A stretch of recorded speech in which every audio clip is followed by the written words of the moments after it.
నెల్లూరు జిల్లాలో వైఎస్ఆర్సీపీ నేతలపై కూటమి కక్ష సాధింపు చర్యలు ఆగడం లేదు.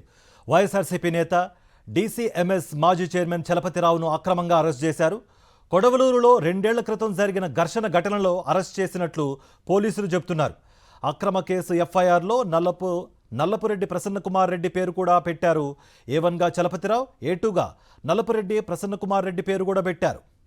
మరింత సమాచారం మా ప్రతినిధి లోకేష్ అందిస్తారు. లోకేష్, ఎప్పుడో 2 ఏళ్ల క్రితం నమోదైన కేసుకు సంబంధించి ఇప్పుడు ఎఫ్ఐఆర్ నమోదు చేయడం, దీనికి సంబంధించి ఇప్పుడు అరెస్టుకు సంబంధించి కనీసం నోటీసులనే ఇచ్చారా? మీ దగ్గర ఎటువంటి సమాచారం?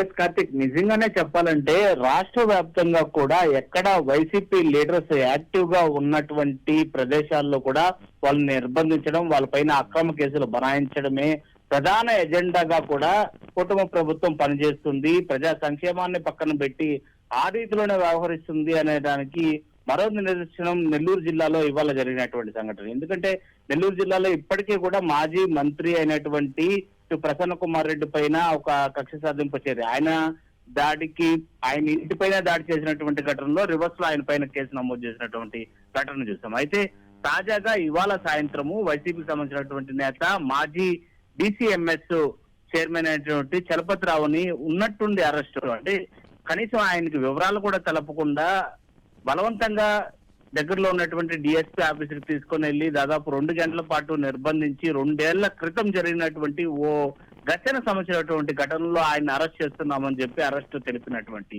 నేపథ్యం కూడా చూసాం. సో ఈ నేపథ్యంలోనే ఇక్కడ ఆశ్చర్యకరిగే విషయం ఏంటంటే, ఇందులో ఈ సంబంధించినటువంటి 2 ఏళ్ల దాటినటువంటి ఘటనకు సంబంధించి ఈ చలపతిరావు అరెస్టుతో పాటు A1గా చలపతిరావుని చేర్చడంతో పాటు A20గా మాజీ మంత్రి అయినటువంటి ప్రసన్న కుమార్ రెడ్డి పేరును కూడా అందులో ఇంక్లూడ్ చేశారు. ఆయన కూడా ఎప్పుడు అరెస్ట్ చేస్తారో లేదా నోటీసులు ఇస్తారో కూడా తెలియనటువంటి పరిస్థితి. అంటే నెల్లూరు జిల్లాలో ఏం జరుగుతుంది, అసలు రాజకీయ కక్ష సాధింపు చర్యలు తప్ప నుంచి మరొకటి కాదు అనేది ఇది ఒక నిదర్శనంగా చూడాలి. ఎటువంటి ముందస్తు సమాచారం ఉండదు, నోటీసులు ఉండదు, మరేమీ ఉండదు.